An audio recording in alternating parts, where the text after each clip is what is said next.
Assalamualaikum warahmatullahi wabarakatuh semuanya. Waalaikumsalam. Waalaikumsalam warahmatullahi wabarakatuh. Waalaikumsalam warahmatullahi wabarakatuh. Selamat malam. Hari ini kami dari kelompok Satonda akan mengadakan sedikit sharing di Zoom perkara kesehatan mental. Kali ini kami membahas topik tentang anxiety disorder. Sebelumnya perkenalkan, saya Nataya Diandra Kalista sebagai moderator dalam Zoom kali ini. Dan di sini saya akan mengabsen teman-teman saya yang juga menjadi perwakilan dari kelompok Satonda. Ada Aska Dwi Yuniar, Cindy Handayani, Sarafina Putri, Widya Suryani Rum, Salsa Alifah, Hendra Dwi, Dewi Ayu Setiawati, Krisna Dwi, Hanifah Nur Insani, Febriana Dwi Puspita, Muhammad Daffa Adlan, Ikhda Khairin, Nuraini Aprilia, Farhan Maulana, Nurul Fatima, dan Alan Mahendra. Hari ini kita akan membahas tentang opini, pengalaman, dan beberapa tips yang akan teman-teman saya jelaskan tentang anxiety disorder. Sebelum kita lanjut memulai, izinkan saya untuk menjelaskan sedikit tentang anxiety disorder. Anxiety disorder adalah sebuah gangguan kesehatan mental yang membuat penderitanya mengalami kecemasan yang sangat berat. Nah, kecemasan ini tidak bisa kita anggap sepele, karena kecemasan ini membuat penderitanya kehilangan nafsu makan, kehilangan konsentrasi, kehilangan kesadaran, hingga yang terakhir membuat penderitanya terdorong untuk melakukan hal-hal ekstrim seperti bunuh diri.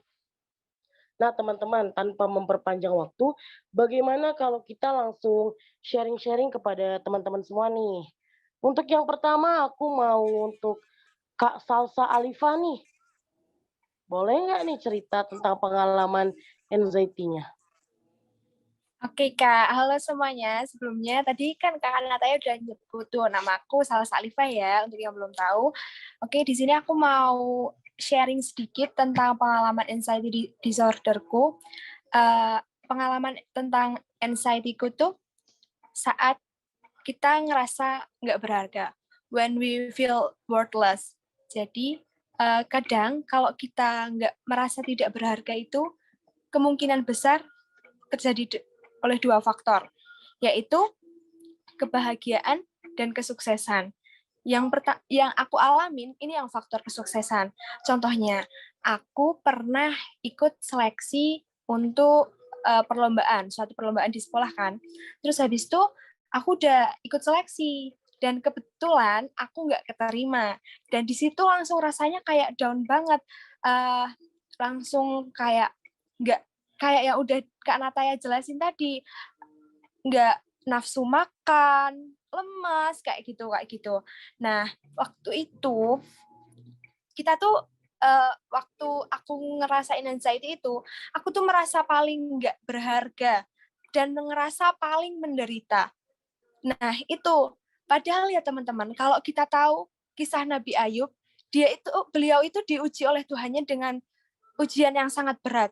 Sebelumnya beliau adalah orang yang sangat kaya raya, lahan perkebunannya luas, ternaknya banyak.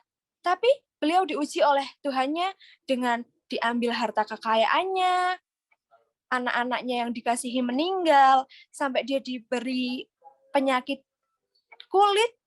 Kalau nggak salah, kalau aku salah, correct me if I wrong ya, diberi penyakit kulit sampai bau, dan istrinya pun meninggalkannya. Nah, itu teman-teman, jangan jadi orang yang selalu ngerasa dirinya tuh paling menderita.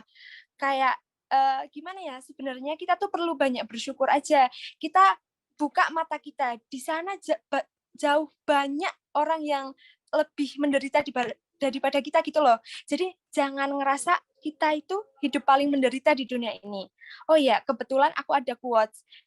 Aku lagi baca buku yang kebetulan relate sama pembahasan kita malam ini. Aku bacain ya teman-teman. Kehidupan ini seimbang. Barang siapa hanya memandang pada keceriaannya saja, dia orang gila. Barang siapa memandang pada penderitaannya saja, dia sakit. Ini kata-kata dari Pramudia Anantatur. Mungkin itu aja pengalaman anxiety disorderku. Nanti kalau ada ada tips yang bisa disampaikan oleh teman-teman yang lain, boleh Kak Nataya. Segitu aja dari aku. Terima kasih. Oke, terima kasih kembali untuk Kak Salsa ya. Penjelasan Kak Salsa tadi tentang pengalamannya itu juga menginspirasi kami yang mendengarnya. Terus cerita Kak Salsa tentang mengambil kisah dari Nabi Ayub juga turut menginspirasi kami juga, dan beberapa tips yang tadi Kak Salsa ceritakan juga mungkin membantu teman-teman yang sedang terkena anxiety dan berada di Zoom ini. Sekali lagi terima kasih ya Kak Salsa untuk pengalaman dan cerita-ceritanya tadi. Ya, Oke nih. sama-sama semuanya. Oke, kita lanjut ke teman kita selanjutnya nih.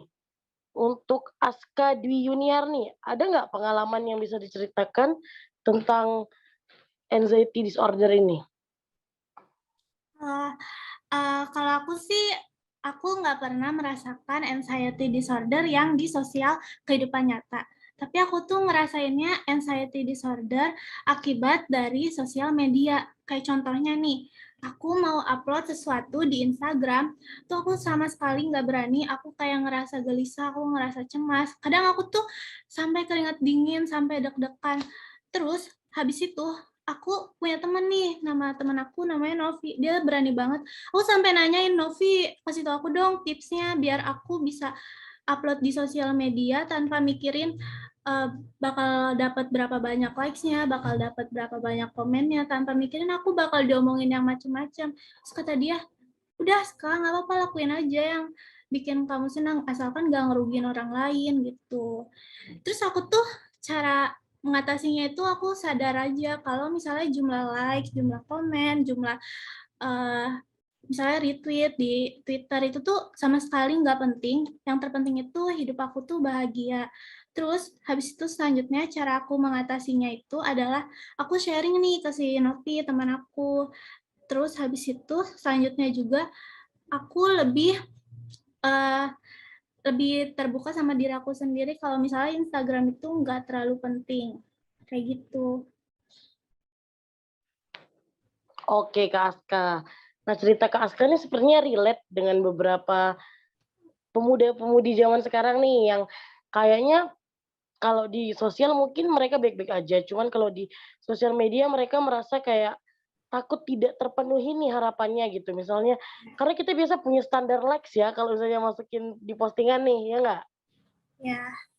Misalnya biasa postingannya hampir 100 lebih, terus sekalinya kita masukin nggak sampai 100 tuh perasaan kayaknya, aduh ada Iya, yang betul salah atau betul ada yang betul kurang, ya banget. nggak?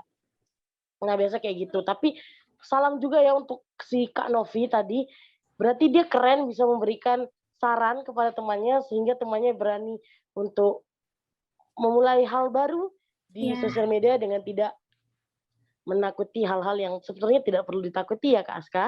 Iya. Ya, terima kasih nih Kak Aska untuk pengalamannya. Oke, selanjutnya aku mau bertanya dengan Kak Cindy Handayani. Ada nggak Kak Cindy Handayani? Hadir.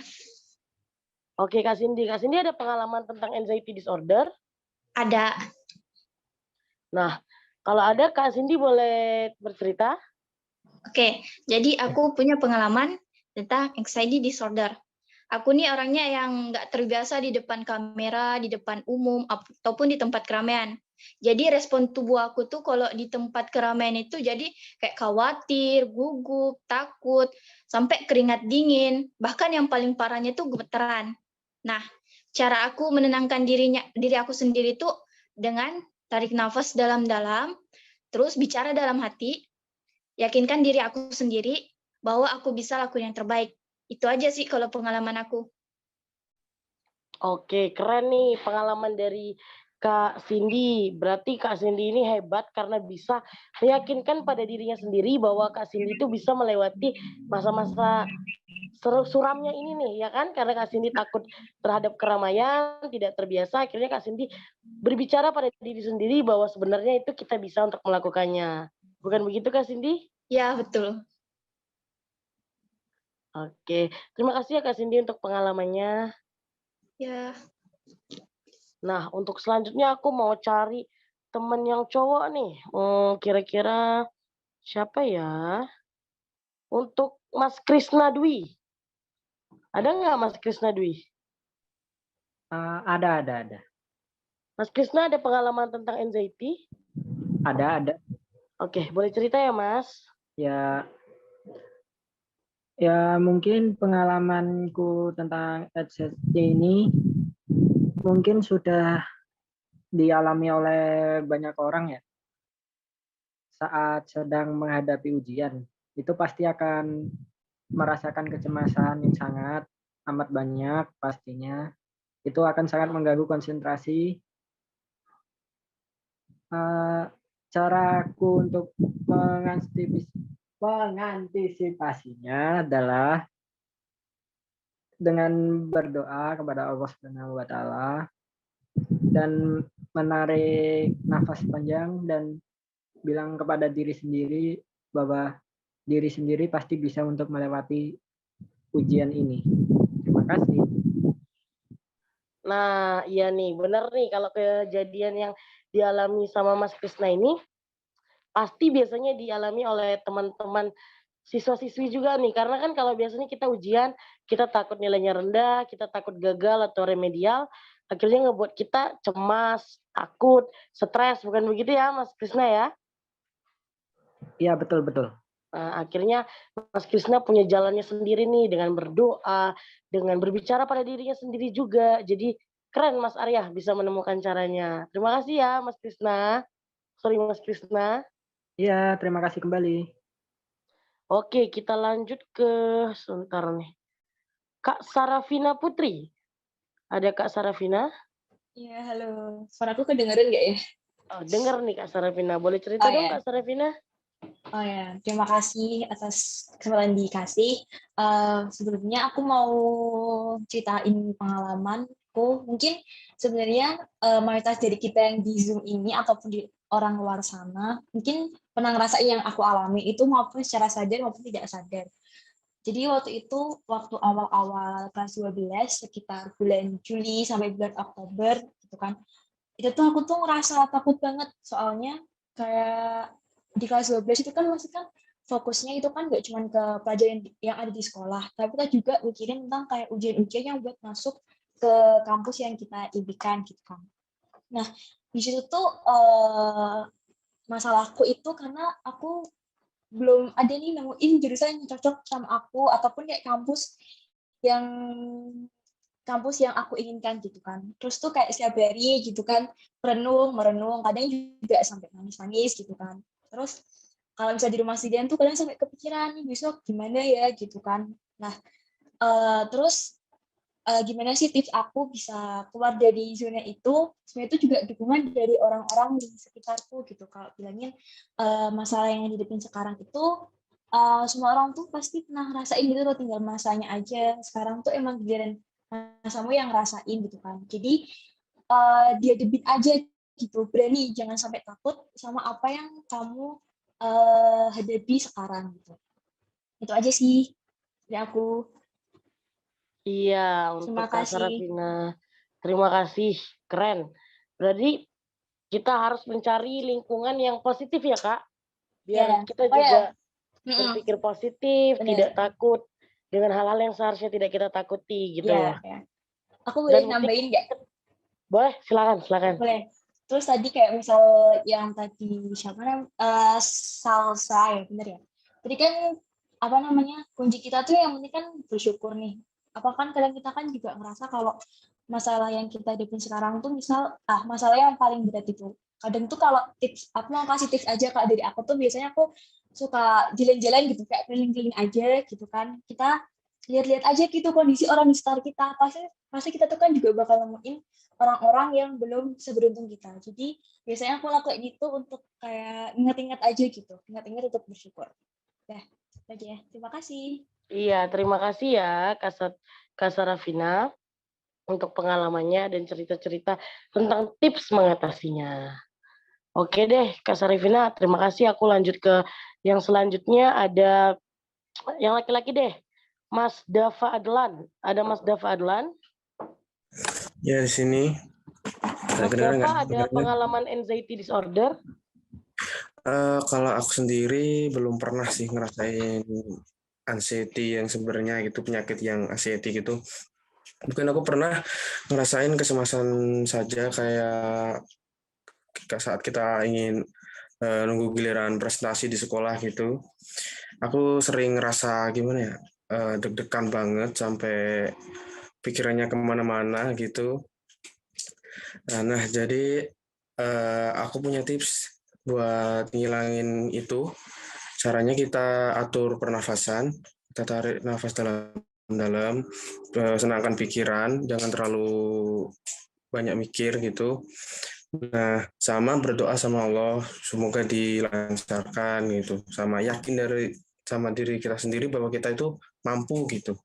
Nah, seperti itu. Terus aku punya saran juga, kalau teman-teman semuanya punya penyakit anxiety disorder, aku saranin untuk ke psikolog, ke ahli ya, daripada kita pendam sendiri atau mungkin cerita sama teman yang teman kita nggak ahli kan dalam psikolog gitu. Mending kita ke ahlinya saja daripada dipendem, nanti bisa jadi bahaya. Nah, gitu dari saya. Terima kasih. Iya, terima kasih kembali Mas Dava. Nah, tapi dari penyampaian Mas Dava tadi, untuk di endingnya Mas Dava bilang bahwa yang paling penting adalah pergi ke dokter. Nah, itu yang paling penting sekali. Kalau kita merasa anxiety, itu jangan kita pendam sendiri ya teman-teman, karena itu bisa membuat akhirnya menumpuk di hati, membuat stres, akhirnya malah berpikiran aneh-aneh, mau bunuh diri, mau mengakhiri hidup lah, pokoknya jadi yang enggak-enggak gitu. Lebih baik kita ke dokter, kita ke psikolog, kita berkonsultasi biar bisa mendapatkan jawaban yang benar menurut medis ya. Benar gitu Mas Dava? Betul sekali. Oke, terima kasih ya Mas Dava. Ya, sama-sama. Kita lanjut ke selanjutnya. Teman kita ada Mbak Widya Suryaningrum. Ada Mbaknya? Ya, halo. Oke, Mbak Terima Widya kasih, ada Kak. pengalaman anxiety nggak? Iya, mungkin menurut saya ini bukan termasuk anxiety berbahaya ya, cuman gangguan panik atau cemas yang biasa. Jadi dulu itu waktu SMA ada guru yang paling galak di SMA saya. Nah, setiap mau pelajaran ibunya itu pasti pada cemas, pada khawatir lah, deg-degan gitu, takut kena marah. Nah, kenapa kok sampai deg-degan gitu teman-teman saya? Karena guru saya itu walaupun kami tidak melakukan kesalahan itu pasti kena marah. Apalagi kalau dikasih pertanyaan tapi jawabannya salah atau malah tidak bisa jawab itu pasti kena marah. Dan juga kalau saat presentasi juga, kalau tidak lancar atau tidak sesuai dengan harapan beliau, nah itu malah tambah kena marahnya. Tapi menurut saya ini rasa cemas yang saya dan teman-teman saya rasakan ini malah membuat kami termotivasi ya untuk berusaha menampilkan yang terbaik. Jadi info aja buat teman-teman semua, anxiety ini tidak selalu berbahaya atau tidak selalu membawa hal yang buruk. Jadi anxiety ini juga dapat memotivasi atau memberi dorongan bagi kita untuk mengatasi tantangan atau situasi tertentu. Nah, tips dari saya sih untuk menghadapi situasi seperti yang pengalaman saya ini, selalu berpikir positif saja dan yakin pada diri sendiri kalau diri kita bisa memberi yang terbaik. Dan jangan lupa untuk selalu berdoa sebelum melakukan sesuatu agar selalu diberi kelancaran oleh Allah Subhanahu wa taala. Jadi udah sih cukup itu dari saya Kak Nataya. Oke nih Mbak Widya, Kak Widya, terima kasih untuk pengalamannya. Tapi sebenarnya benar sih, kalau kita dulu sekolah terus ada guru killer, kita pasti takut untuk masuk pelajarannya karena mau salah atau enggak salah pasti kita dimarah, bener ya Kak? Benar. Tapi pada dasarnya di akhir tadi Kakak bilang bahwa anxiety disorder tidak selamanya buruk, tetapi malah menjadi kita terpacu untuk menjadikan diri lebih baik, untuk melawan rasa-rasa cemas yang ada di tubuh kita. Begitu ya kan Kak? Iya, betul sekali. Oke, terima kasih ya Kak Widya untuk penjelasannya, ceritanya, dan tips-tipsnya. Sama-sama. Oke, selanjutnya aku mau coba ke Mbak Dewi, Kak Dewi Ayu Setiawati. Ada nggak? Halo. Halo Kak, ada pengalaman nggak nih tentang anxiety disorder? Ada, Kak. Oke, boleh cerita deh Kak. Kalau dari pengalaman aku sendiri, itu tentang kecemasan masa depan, atau biasanya dialami oleh kalian juga ya. Tentunya itu seperti menjadi harapan orang tua yang dirasakan, yang kecemasan gimana sih caranya kita bisa sukses, menjadi harapan orang tua, selalu berpikir sesuai ekspektasi mereka. Di situ ada tekanan sendiri. Seperti itu, Kak. Iya tuh, bener tuh. Kalau misalnya kita jadi anak, pasti kita merasa menjadi beban orang tua ya. Bukan beban orang tua, maksudnya lebih kayak orang tua berharap kita jadi sukses. Dan kita punya rasa kecemasan kayak, bisa nggak kita sukses? Bisa nggak kita memenuhi ekspektasi orang tua kita? Begitu. Jadi memang mungkin ada rasa kecemasan. Tapi pasti kita punya cara untuk terlepas dari rasa cemas itu. Terima kasih ya Kak Dewi. Aku mau pindah deh ke Mas Hendra Dwi. Mas Hendra Dwi, ada nggak Mas Hendra? Ada di sini. Mas, ada cerita tentang anxiety disorder? Ada sedikit, ada. Oke Mas, silakan ceritakan. Ya, oke. Jadi pengalaman saya mengenai anxiety disorder yaitu saya pernah mengalami ketakutan yang benar-benar takut, atau nama lainnya yaitu fobia. Fobia yang saya alami yaitu saya pernah benar-benar takut sama hewan yang namanya cacing. Nah, pada saat itu saya pernah mengalami kejadian itu. Saya lagi di sekolah, saya lagi makan di kantin. Terus ada teman saya itu, mungkin teman saya tahu kalau saya itu takut sama cacing. Terus habis itu teman saya ke situ nyamperin aku. Aku pas lagi mau makan di kantin. Dia bawa cacing, cacing itu gede. Terus pas itu ditunjukin sama saya. Terus habis itu aku mengalami ketakutan yang berlebihan sampai beberapa hari ya saya nggak doyan makan itu gara-gara kejadian itu. Nah, terus cara saya untuk mengatasi ketakutan yang berlebihan ini yaitu dengan saya tidak pernah mendekat jika kalau ada cacing, dan juga kalau ada barang atau benda yang menyerupai dia. Udah cukup sekian. Oke, terima kasih ya Mas Hendra. Tapi Mas Hendranya keren, bisa mendapatkan cara bagaimana agar kita bisa mengurangi rasa cemas dan rasa takut yang berlebihan seperti fobia tadi ya. Ya, Terima kasih ya. oke. Selanjutnya kita mau ke Kak Hanifah Nur Insani. Ada nggak Kak Hanifah Nur Insani?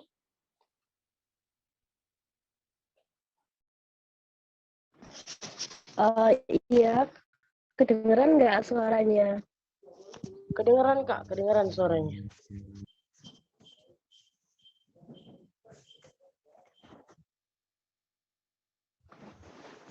Oke, terima kasih ya Kak. Sebelumnya maaf tadi bolak-balik keluar. Ya, aku mau ceritain pengalamanku tentang anxiety. Jadi dulu itu waktu aku masih kecil, aku itu sering banget kayak dikucilkan gitu sama teman-teman. Sampai itu saat ini juga kayak masih kebawa trauma gitu. Kayak aku itu nggak diajak temenan deh sama mereka. Jadinya sampai sekarang itu masih cemas kayak gitu. Terus cara aku buat ngilangin rasa itu sampai di mana aku masuk organisasi di SMP.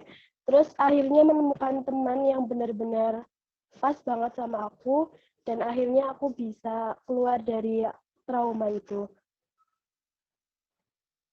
Terus juga kayak jangan terlalu circle-circlean gitu.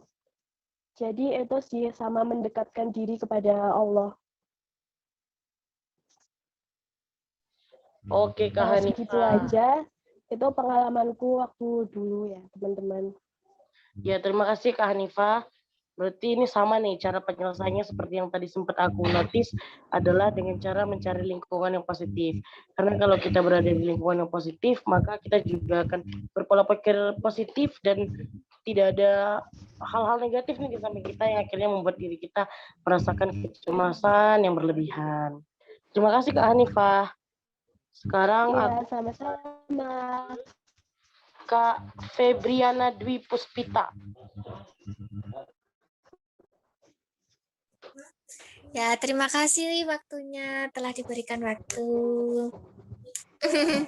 Di sini saya akan menceritakan tentang anxiety. Anxiety kan kecemasan ya, pribadi saya sendiri itu orangnya panikan. Itu pengalaman saya yang sangat panjang, tapi akan saya persingkat secara perlahan. Jadi waktu 1 tahun itu, ya kalian tahulah gimana rasanya mencari perkuliahan itu tidak semudah mencari SMA, tidak semudah membalikan tangan gini kan. Nah, kegagalan terus tersalurkan sampai saya itu benar-benar down gitu kan. Ih gimana yo, bisa nggak ya gitu. Pemikiran saya itu cuma satu, gimana cara saya itu sukses. Padahal emang sih nggak semua kesuksesan itu berada di pendidikan. Tapi kan kalau bagi saya sendiri, pendidikan itu sangat penting. Nah, terus sampai saya itu mikirnya tuh nggak mau makan, nggak 7 hari gitu tuh. Terus orang tua saya juga bingung. Ya udah, dibawalah saya ke suatu tempat dan di situ saya diberi nasihat.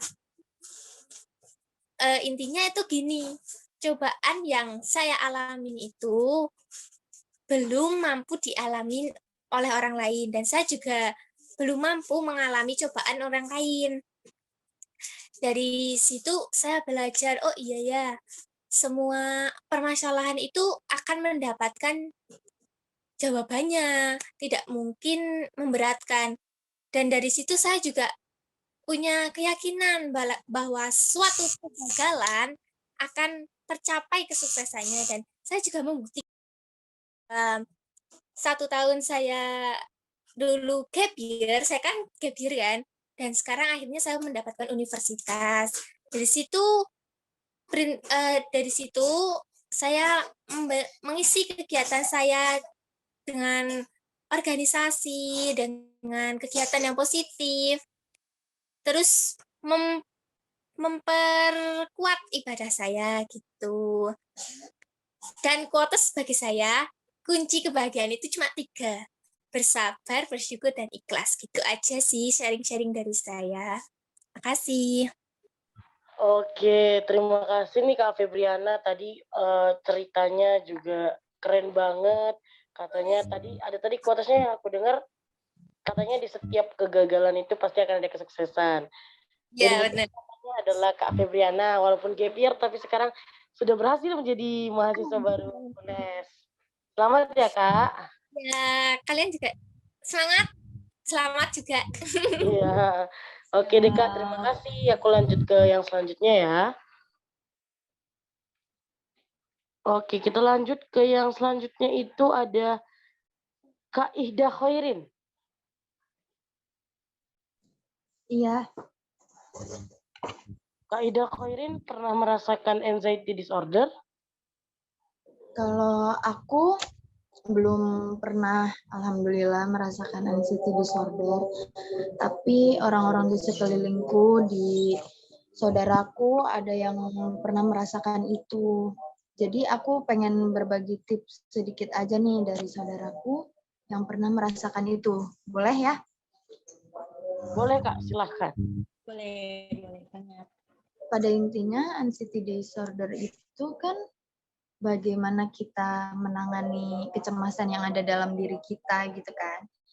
Jadi tips yang paling utama sih kita harus berpikir positif kalau sebenarnya apa yang kita pikirkan tidak terlalu penting juga gitu. Kita terlalu merasa cemas gitu. Jadi kita juga harus mengendalikan apa yang kita pikirkan, kita harus terus berpikir positif, atau mungkin bisa menjalankan rutinitas yang membuat kita lupa akan kecemasan kita gitu. Terus kita juga bisa menghindari hal-hal yang membuat kita cemas, itu juga bisa. Itu juga faktor dari begadang mungkin.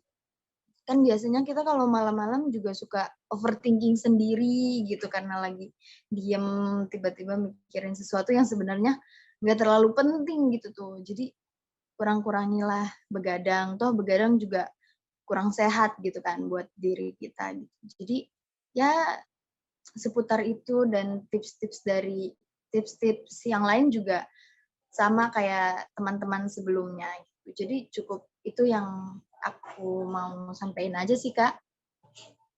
Oke, terima kasih nih Kak Ida untuk tipsnya untuk teman-teman yang mungkin menghadapi anxiety disorder.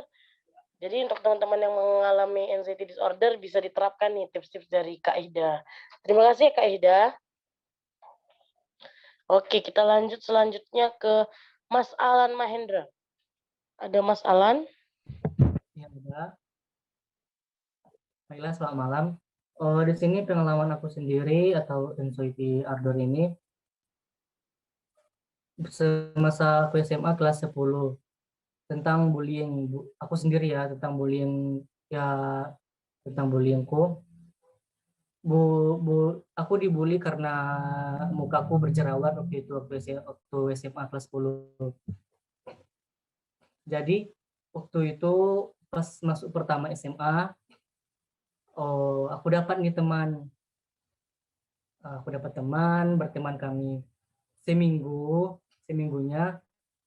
Dari situ waktu kelas 10 itu kan jerawatku banyak banget di pipi, di wajah, di apa ini. Jadi temanku ini dia membuli aku dari belakang gitu. Dia bilang sama teman-teman yang lain, "Oh, jangan berteman sama si Alan karena dia ini berjerawat." Jijik mereka sama aku. Nah, jadi dari situ aku benar-benar down, tidak makan, tidak tidur sehari sampai 2 hari, terus bergadang memikirkan itu. Dan dari situ aku belajar untuk tips aku sendiri ya supaya tidak down gitu. Aku tidak tidak usah mendengarkan kata orang lain, cukup percayai diri kamu sendiri, syukuri apa diri kamu. Pokoknya karena kalau kita semakin meladeni mereka, pasti mereka semakin melonjak membuli kita. Jadi dari situ pokoknya tipsnya itu cukup cintai diri kamu apa adanya. Dan satu lagi, carilah teman yang terima kamu apa adanya, terima diri kamu apa adanya. Jadi hanya itu dari saya. Sekian dan terima kasih. Ya, terima kasih nih Mas Alan. Dari yang Mas Alan bilang itu benar banget bahwa kita harus percaya dan harus sayang dan cinta pada diri kita sendiri. Karena mau bagaimanapun orang sekitar kita, kalau kitanya nggak cinta dan nggak sayang pada diri kita sendiri, maka semuanya itu sia-sia. Terima kasih ya Mas Alan. Ya, sama-sama. Oke, selanjutnya kita ke Kak Nuraini Aprilia.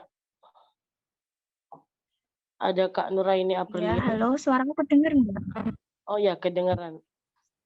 Boleh diceritain Kak kalau ada pengalaman anxiety? Boleh. Aku sendiri juga pernah ya ngalami anxiety, bahkan sekarang mau berpendapat itu kayak cemas gitu. Terus kalau saya itu pernah di suatu organisasi, kalau ketemu orang-orang itu tuh cemas karena saya pernah dikatain buruk gitu sama teman-teman yang ada di situ. Terus saya itu selalu memikirkan tentang pendapatnya orang lain gitu. Jadi kalau mau ketemu orang ke suatu perkumpulan gitu, saya tuh cemas. Dan kebetulan saya juga punya teman yang seperti itu. Kemudian dia itu pernah saya ajak ke tempat yang kayak kerumunan gitu ya. Terus sampai dia itu bilangnya, aku nggak bisa ke tempat kerumunan kayak gini karena aku memikirkan gitu pendapat orang lain gitu. Sampai dia itu mau mual terus kayak vertigo gitu loh. Saya takut gitu. Kemudian saya ajak keluar dan menghirup udara segar, kemudian rileks lah ya. terus teman aku itu sekarang saat ini itu bisa gitu sembuh dari itu kayak terus saya tanya, kamu kok bisa kayak gitu? Maksudnya bisa sembuh nggak mikirin pendapat orang lain gitu loh.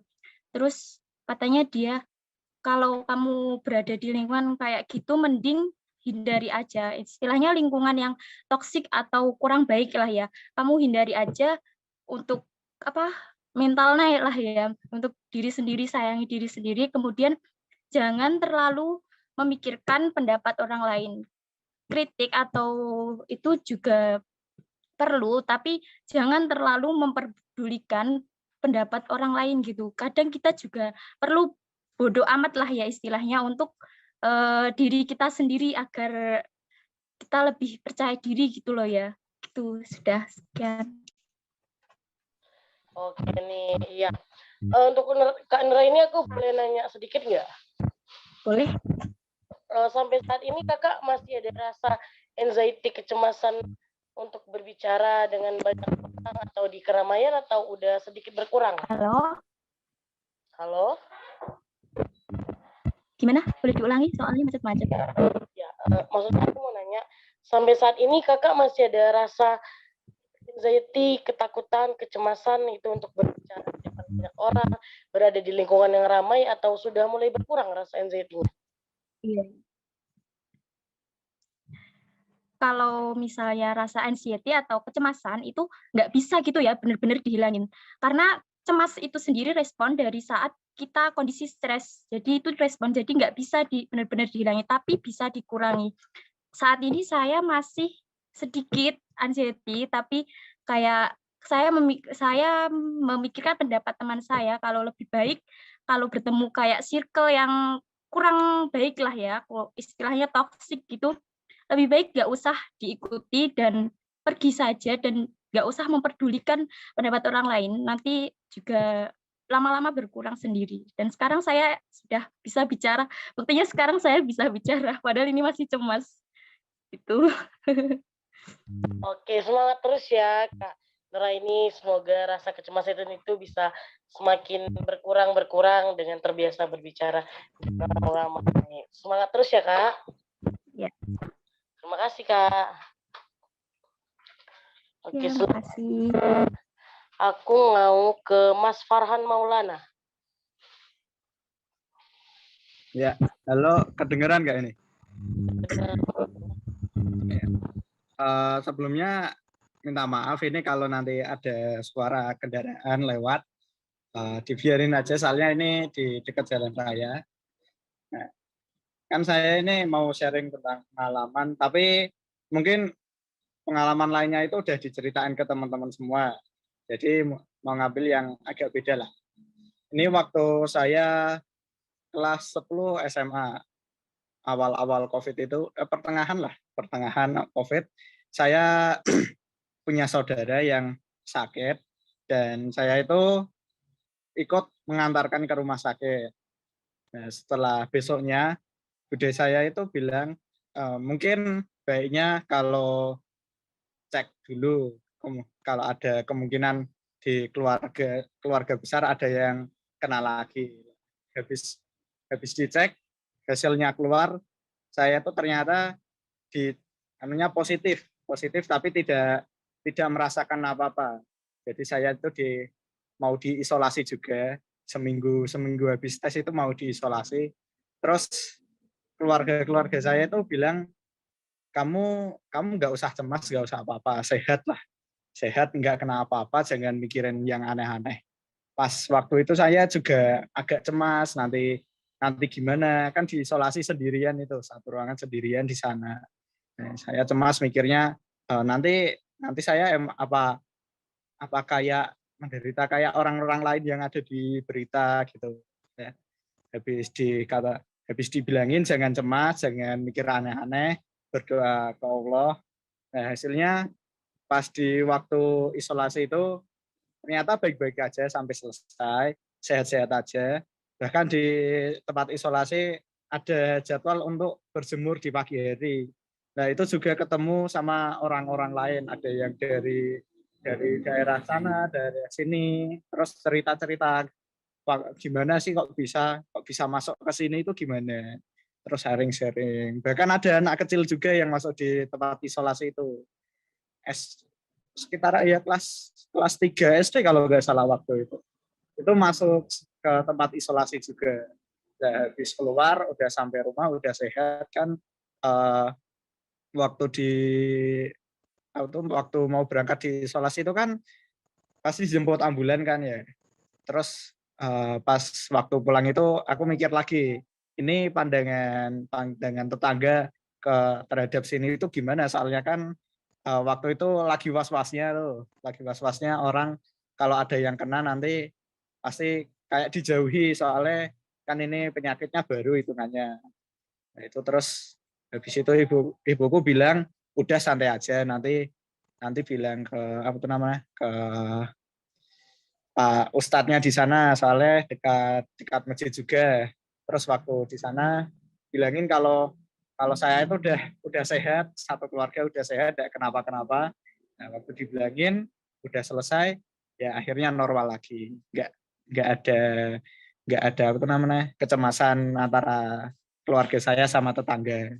Ya, jadi untuk teman-teman semua kalau semisal terkena penyakit atau sakit gitu jangan mikir yang aneh-aneh, mikir saja kalau tubuhnya itu sehat, jangan mikir yang negatif. Nanti kalau negatif itu kan malah juga mempengaruhi antibiotik tubuh, jadi ya malah tubuh nanti jadi tambah sakit juga. Terus juga tambah doanya kepada Allah. Mungkin dari saya itu aja pengalamannya. Sekian, terima kasih. Oke, terima kasih Mas Farhan untuk pengalamannya. Kalau dari aku lihat nih dari cerita Mas Farhan, untuk upaya penyelesaian ini ada berada di lingkungan positif ya, karena keluarga Mas Farhan juga mendukung untuk Mas Farhan berpikir positif. Lalu yang kedua selalu berpikir positif, dan yang ketiga berdoa kepada Allah.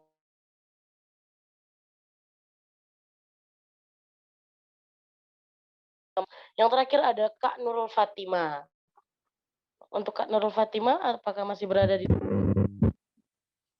Ya, masih. Oke, Kak Nurul, apakah ini sebuah pengalaman? Sih, Mas, biasa kondisi di mana aku tuh gemeteran yang bener-bener nggak bisa aku lupain sih waktu itu. Panik, juga keringet dingin. Waktu itu juga tuh waktu ujian. Nah, waktu ujian kan kalau gemeteran temen tuh nggak sadar, soalnya orang-orang tuh pada fokus pada ujian, jadi ya harus ngatasin itu sendiri toh. Nah, cara ngatasinnya itu aku tuh mikirin hal yang bikin aku tenang. Misalnya tuh aku kalau tenang tuh mikirin tentang laut, karena laut tuh ya buat aku tenang. Nah, habis itu aku juga minum air putih juga biar nggak dak-dikduk lagi kan. Nah, kalau ya itu aja sih dari aku. Kalau kita tuh bisa ngatasin itu tuh ya dari diri kita sendiri, kalau nggak dari diri kita sendiri ya siapa lagi, ya gitu aja sih. Oke, terima kasih nih Kak Nurul. Tadi aku dengar bahwa kalau di Mas memikirkan hal senang, salah satunya adalah laut. Terima kasih ya Kak Nurul pengalamannya. Oke teman-teman semua. Nah, kita sebenarnya sudah berada di penghujung acara nih. Tapi sebelum aku tutup, aku mau cerita juga bahwa aku itu pernah merasakan namanya anxiety disorder. Jadi dulu waktu SD, SMP, dan SMA, aku itu punya rasa ketakutan dan kecemasan yang sangat berlebihan kalau sudah waktunya mendekati pengumuman pembagian rapor. Nah, itu tuh benar-benar mengganggu banget karena aku kehilangan nafsu makan, aku bisa nggak tidur, insomnia, dan bahkan aku punya rasa ingin mengakhiri hidup karena aku nggak mau tahu apa hasil ulanganku. Padahal itu sebenarnya nggak bagus dan nggak baik. Tetapi pada akhirnya seperti yang tadi teman-teman sudah ceritakan juga, beberapa tipsnya adalah dengan menenangkan diri, terus juga dengan berdoa, bersyukur, berada di lingkungan yang positif, dan selalu berpikir positif. Akhirnya lama-kelamaan berkurang tuh aku punya anxiety disorder. akan ketakutan-ketakutan seperti itu. Walaupun sampai sekarang sih kayak mau masuk kuliah tuh masih ada tuh rasa-rasa takut, nggak nafsu makan, nah kayak gitu. Nah, sebelum tutup aku juga mau baca resume untuk pertemuan Zoom kelompok Satunda malam ini. Nah, dari Zoom kita hari ini yang bisa aku dapat adalah kalau anxiety disorder ini adalah bukan sesuatu hal yang bisa disepelekan karena memang memiliki dampak yang cukup berat juga, cukup menakutkan kalau sampai ekstrim bunuh diri gitu misalnya. Dan juga dari tips dan trik yang sudah diberikan sama teman-temanku tadi, pertama ada pergi ke dokter, ke psikolog, lalu ada banyak bersyukur, sharing ke orang terdekat, bicara pada diri sendiri, berdoa kepada Tuhan, berada di lingkungan yang positif, bernafas dan berpikir dengan tenang dan lega, menghindari hal yang membuat kita cemas, percaya pada diri sendiri, dan memikirkan hal yang membuat kita tenang. Nah, untuk teman-teman boleh aku minta untuk unmute dulu nggak? Sebelum menutup, aku mau ajak teman-teman untuk Oke, siap. Siap. Dengar ya?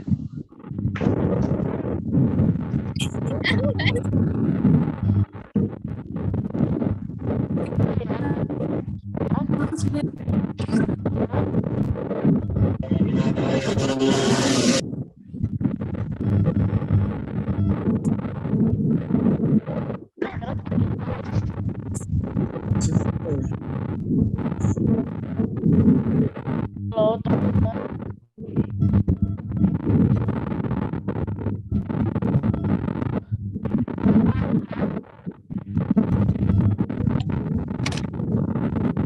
Aku ulangi, jadi kalau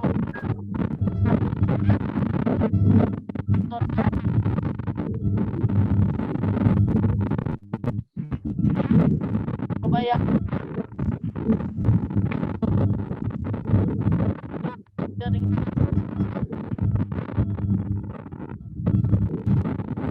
Boleh dong aku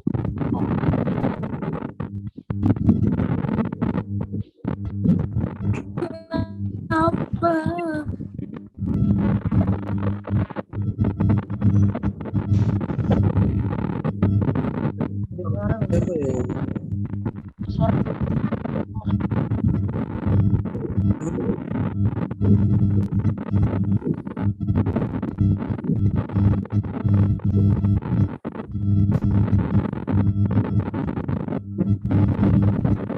Ingatnya pada gangguan.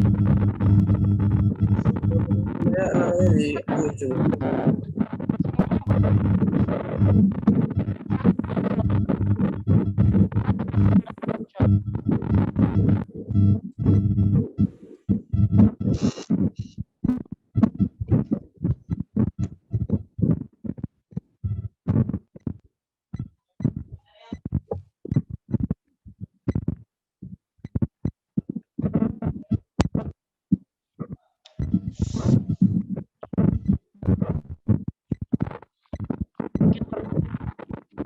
Jadi mau kita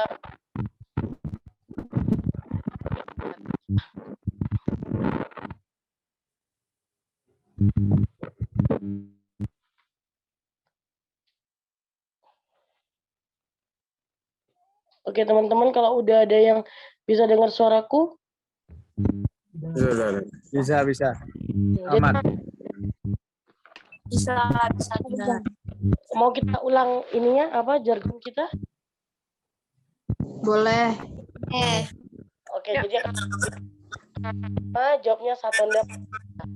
Oke. Oke. 1, 2, 3.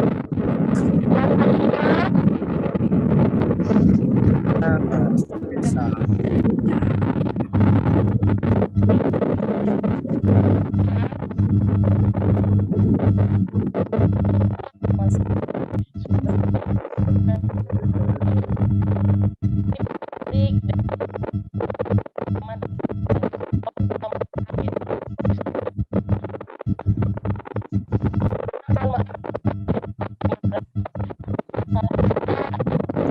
Ucapan kepada teman-teman sebelum menutup, izinkan saya untuk membacakan satu bait pantun. Nggak apa-apa ya teman-teman? Boleh, boleh, boleh. Boleh. Jalan-jalan membeli bantal bermasa. Kita jaga kesehatan mental bersama Satria pasti bisa. Oke teman-teman. Selamat malam. Bye-bye. Salam warahmatullahi wabarakatuh. Terima kasih.